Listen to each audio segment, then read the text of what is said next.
अभी आप देख रहे हैं बीबीसी आप तक और बीएनपी न्यूज। मोनिका कुमारी से सुने समाचार।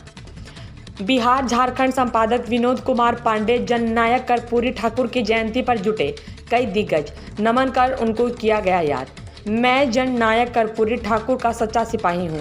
आपसे अपील है कि आप भी ईमानदार की मिसाल पेश कीजिए और जननायक कर्पूरी ठाकुर का सच्चा सिपाही बने। मैं साबित कर देता हूं 2 लाइन में, जिस प्रकार उन्होंने तब किसी भी सरकारी योजना का लाभ अपने रिश्तेदारों में नहीं बांटा जब तक किसी गरीब एवं ज़रूरतमंद को सरकारी योजना का लाभ नहीं मिल जाए। ठीक वही काम हमने 3 बार वार्ड पार्षद रहते हुए किया। किसी भी सरकारी योजना का लाभ हमने अपने किसी भी रिश्तेदार को नहीं दिया। यह बातें वार्ड पार्षद मोहम्मद शाहजहां अंसारी ने जननायक कर्पूरी ठाकुर की जयंती समारोह के दौरान जनसभा में अपने संबोधन में कहा। वहीं राष्ट्रीय नाई महासभा के राष्ट्रीय अध्यक्ष एवं पूर्व विधान पार्षद आज़ाद गांधी ने कहा कि जननायक कर्पूरी ठाकुर बिहार ही नहीं देश के गुदी के लाल थे। वे गरीबों की आवाज़ के रूप में सदा काम किए। ऐसे महान व्यक्तित्व के स्वामी को भारत रत्न से सम्मानित नहीं करना देश के लिए दुर्भाग्य की बात है। आपको बता दें कि मधुबनी नगर के आरके कॉलेज के समीप कर्पूरी भवन परिसर में राष्ट्रीय नाई महासभा के मधुबनी इकाई द्वारा जिला अध्यक्ष राजा ठाकुर के अध्यक्षता में महान स्वतंत्रता सेनानी, शिक्षक, राजनीतिज्ञ एवं बिहार के दूसरे उप मुख्यमंत्री और 2 बार मुख्यमंत्री रह चुके जननायक कर्पूरी ठाकुर की जयंती के अवसर पर समारोह का आयोजन किया गया, जिसमें कई दिग्गज जुटे और जननायक कर्पूरी ठाकुर की प्रतिमा पर पुष्प अर्पित कर उन्हें नमन किया। जयंती समारोह में बतौर मुख्य अतिथि राष्ट्रीय नाई महासभा के राष्ट्रीय अध्यक्ष एवं पूर्व विधान पार्षद आज़ाद गांधी, राजद के वरिष्ठ नेता सह पूर्व वित्त मंत्री अब्दुल बारी सिद्दीकी, पूर्व केंद्रीय मंत्री देवेंद्र प्रसाद यादव, पूर्व विधान पार्षद विनोद कुमार सिंह, विशिष्ट आमंत्रित अतिथि में वार्ड पार्षद व मोहम्मद शाहजहां अंसारी, समाजसेवी डॉक्टर पीके झा, संयोजक कैलाश राजपाल एवं कई गणमान्य लोगों के अलावे नाई समाज के सैकड़ों लोगों की उपस्थिति रही। इस मौके पर बच्चों द्वारा एक पर एक कई सांस्कृतिक लोक नृत्य व गायन प्रस्तुत किया गया। बच्चों द्वारा प्रस्तुत गायन एवं लोक नृत्य से उपस्थित लोग मंत्रमुग्ध दिखे। सभी के द्वारा बच्चों की प्रतिभा की मुक्त कंठ से सराहना की गई। मधुबनी से किशोर कुमार की रिपोर्ट। कर्पूरी जी जननायक, वो जननायक कैसे बने उस पर मैं कुछ विचार आपके सामने रखना चाहता हूँ।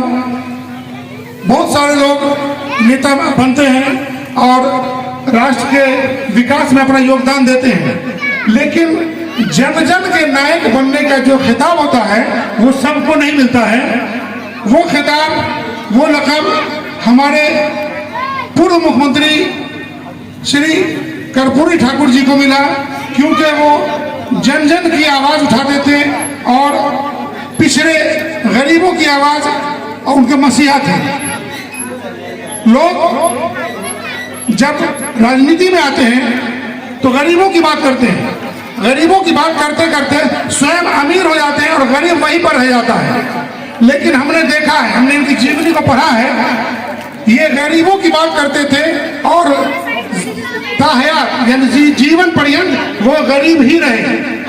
1-2 मिसाल के तौर पर मैं बता दूं कि जब उनके बेटी की शादी का प्रोग्राम फिक्स होना था तो वो लड़के वालों के यहाँ रांची जब गए तो उन्होंने सरकारी गाड़ी का उपयोग नहीं किया, अपनी टैक्सी करके वो वहां गए। है कोई मिसाल?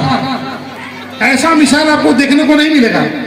जब उनके बेटी की शादी हुई तो उनके अंगरक्षक जो होते हैं मुख्यमंत्री के और जो सरकारी अमला होता है वो भी दूर दूर तक उनकी बच्ची की, उनकी बेटी की शादी में नहीं था। ये है उनकी सादगी का परिचय। वो अपने रिश्तेदारों को हमेशा कहते थे कि आप लोग अपने रिश्तेदारों को वो इंतजार करवाते थे। किसी भी सरकारी योजना का लाभ दिलवाने से पहले वो उनको इंतजार करने के लिए कहते थे।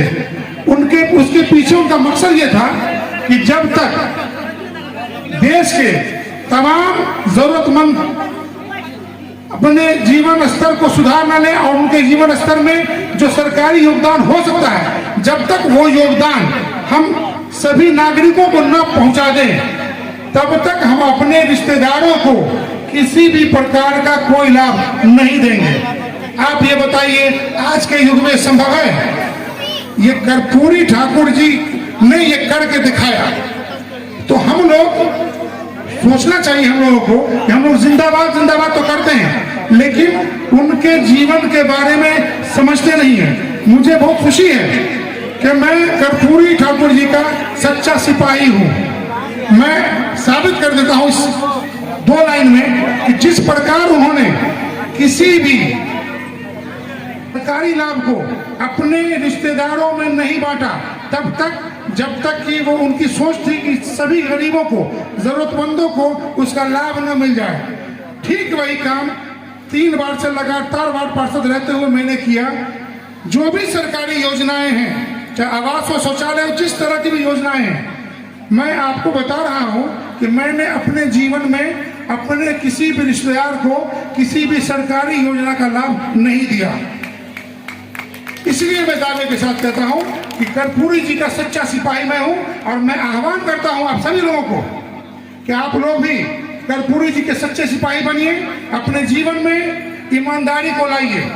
जिस तरह से वो सादगी भरा वो जीवन जिए हैं, अब बताइए जिस तरह से उन्होंने एक मिसाल पेश की अपनी जिंदगी में, अपनी बच्ची की शादी से लेकर हो या अपने रिश्तेदारों की बात हो, अति पिछड़ों के लिए उन्होंने क्या क्या नहीं किया।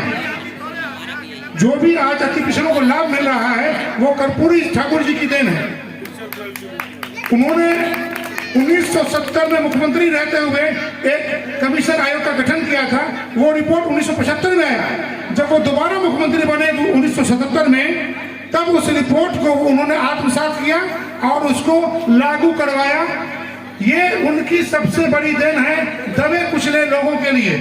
इतना काम दबे कुचले लोगों के लिए हमारी नजर में अभी तक भारतवर्ष के किसी नेता ने नहीं किया जितना कर्पूरी जी हमारे आदर्श ने किया है। इस सब बातों को समझने की जरूरत है। हम लोग बहुत सारे नेताओं की बात करते हैं और हमारे बीच हमारे अति पिछड़ा के लोग जो है, जो माइलस्टोन सेट किए हुए हैं, पूरे भारत में इनकी ईमानदारी का मिसाल दिया जाता है, उनके बारे में हम लोग बहुत कम जानते हैं। तो आए हम सब लोग अपने नेता के बारे में पढ़ें, समझें, जानें। जब तक हम लोग उनको नहीं जानेंगे, उनके जीवन में किए गए काम को आत्मसात नहीं कर सकते हैं। इन्हीं सब बातों के साथ मैं अपनी वाणी को विराम देता हूं। जय कर्पूरी ठाकुर, कर्पूरी ठाकुर अमर रहे।